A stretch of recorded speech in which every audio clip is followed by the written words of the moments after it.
After losing his girlfriend, he tries to change for the better.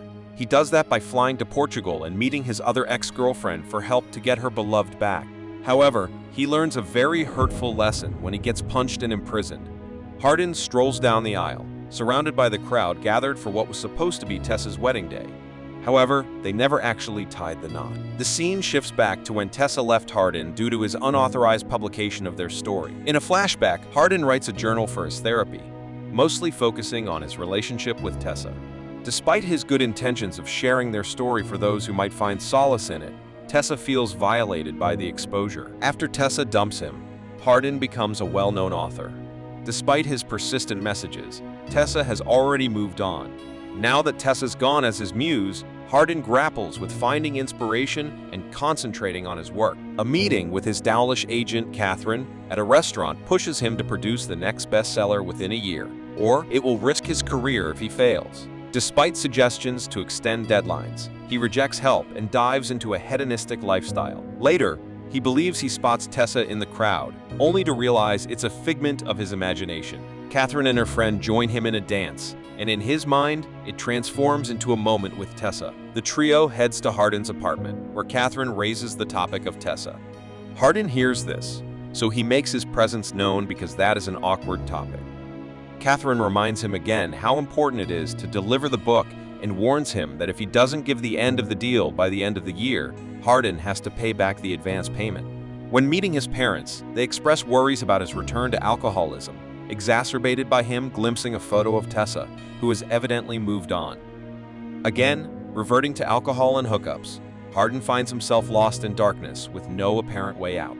However, a turning point arises when his mother shares news about Natalie, a girl he encountered 5 years ago, beginning a new chapter in Lisbon. This revelation sparks a desire in Hardin for a fresh start, pushing him on a journey to Lisbon with the aspiration of rediscovering purpose and rebuilding his life. Amidst a flight, he experiences a vivid dream about a mile-high club encounter with a flight attendant fueled by intoxication. He pays a visit to Natalie, now the owner of a new shop, but she firmly rejects his presence, engrossed in her own affairs, finding solace in a bar for his habitual morning drinks. Then another flashback unfolds. Hardin faces a dark history of himself, by his own making, marked by hurtful actions and an acknowledgement of the harm caused by his toxic behavior in the past. Natalie, who has a secret crush on Hardin, never expresses her feelings openly until he makes a romantic move. Their initial meeting involved Hardin's friends, James and Landon. In the midst of this gathering, James issues a challenge revolving around a valuable watch that Hardin had gifted him. Hardin, accepting the challenge, engages in a physical encounter with Natalie. There's a moment where Hardin suggests recording it. However, the situation takes a tragic turn when James shares the video, leading to its widespread online dissemination.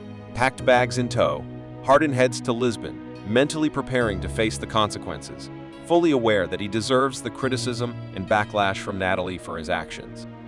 This tragic turn of events completely changed Natalie's life. She never thought Hardin would betray her like that. While Hardin points fingers at his friends, the real blame lies with him. The aftermath proved catastrophic, compelling her to leave town to evade the mess that had ruined her life. Adding to that, her scholarship was revoked. And so, it means she couldn't finish her school, no thanks to Hardin. So, she packed her bags and went to Portugal because nobody knew her there and it was a cheaper place to live in. She opened her dress shop and has been winging it. When Natalie unexpectedly crossed paths with Hardin, despite her shock, Natalie didn't respond with rudeness. Instead, she eventually approached Hardin and shared the challenges she had faced. Natalie invites him for lunch and goes around Lisbon. At the time, Hardin may have harbored some remorse, but he didn't fully comprehend the gravity of his actions. Only after Tessa did he understand how toxic he is and that the actions he does actually have negative consequences on the people.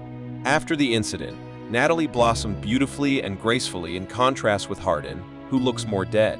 She's happier now with her new life in Lisbon. As he began to write, Hardin received a message from Natalie. She extended an invitation for him to join her friends, Meline and Freya, and even disclosed to them that he had been her first crush.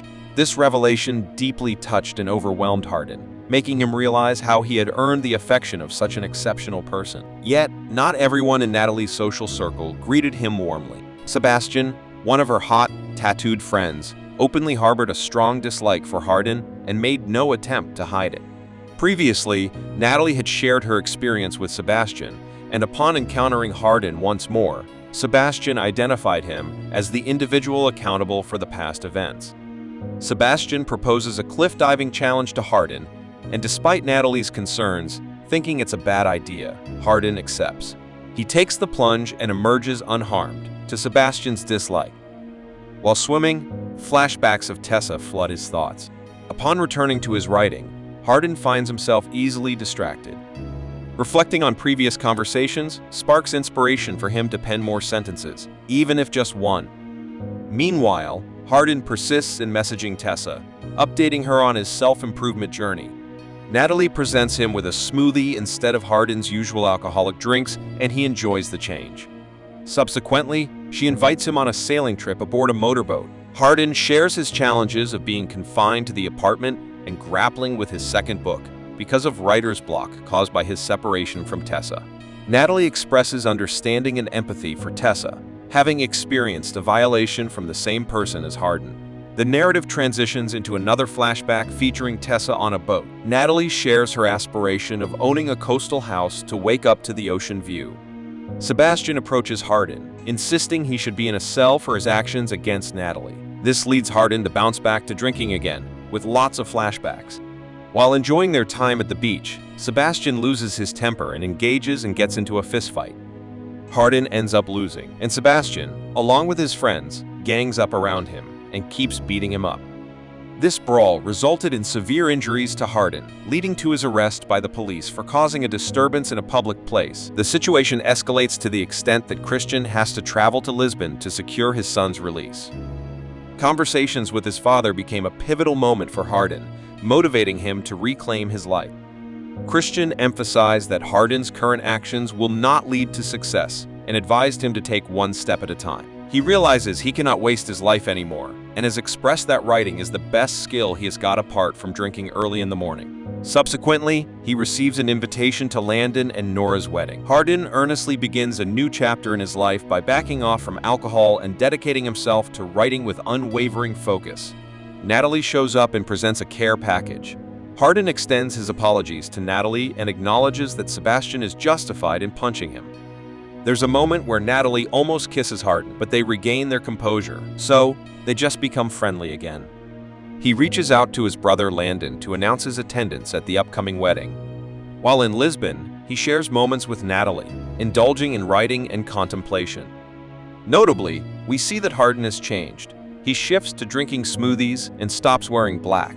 Although Hardin plans to depart Lisbon the following day, he makes a final stop to hand over the manuscript to Natalie. Hardin draws inspiration for his second book from Natalie's story. However, before proceeding with publication, he seeks Natalie's permission, finally learning how to ask for consent. She reads the book and genuinely enjoys it, granting Hardin her blessing for its publication. Their interaction concludes with a heartfelt hug. Having previously taken Hardin sailing, Natalie revealed to him a house overlooking on a cliff, a place she dreamt of owning as she wants to wake up every day smiling. Hardin's ultimate wish is to bring joy to Natalie, being the source of someone's happiness for once. Without revealing his plans, Hardin purchased the house and arranged for the keys to be sent to Natalie after he departed Lisbon. Subsequently, he sketches a heart on the sand, inscribing his and Tessa's initials amid flashbacks from their previous encounters. Natalie's forgiveness, extended long ago, resonated deeply with Hardin, instigating a profound motivation to reconstruct his life and evolve into a better person. Moving ahead, Landon and Nora were gearing up to exchange vows, prompting Hardin to decide to attend their wedding. He is mindful of Tessa's presence, anticipating their reunion after a 2-year hiatus. Tessa, in preparation with Nora, took on the role of the maid of honor, while Hardin stood as the best man. The wedding ceremony commenced, featuring Tessa and Hardin exchanging glances during the entourage, with Nora gracefully walking down the aisle. Observing Hardin's frequent gazes at Tessa, his parents intervened, sharing the news that Tessa and the new acquaintance were not romantically involved. The latter was apparently dating a neuroscientist, not Tessa. Having realized this, it gives him hope. Hardin engages a young boy for a favor. The boy requests a dance from Tessa, and she graciously accepts. Hardin later intervenes, arranging the boy's dance through a bribe. Tessa compliments Hardin on his appearance, noting his improved well-being. Hardin, overwhelmed by emotions, openly admitted to Tessa the regret he felt for divulging their story to the world without her consent. Tessa, weary of maintaining a facade of strength, longed to reunite with her soulmate. After delivering an emotional speech at Landon and Nora's wedding, where Hardin poured out his feelings while gazing at Tessa, she leaves the venue, almost getting teary. Following that, Hardin searches for her in one of the rooms. Tessa expresses her displeasure with Hardin, discussing their relationship publicly once more. This leads to a physical reunion, during which Tessa admits her enduring love for Hardin. In an impulsive gesture, Hardin presents a random ring, kneels, and proposes to Tessa, who enthusiastically accepts. As the ending rolls in, set in the winter of Christmas, we find Hardin and Tessa happily married. Several years later, they have celebrated their union, welcoming a beautiful daughter into their lives, and Tessa is also anticipating their second child as she's getting gorgeously round. Hardin's journey as a successful writer continues, marking a departure from the toxic elements of his past. Thank you for watching. Be sure to like our channel and subscribe if you enjoy content like this. Let us know what movie you would love us to recap for you.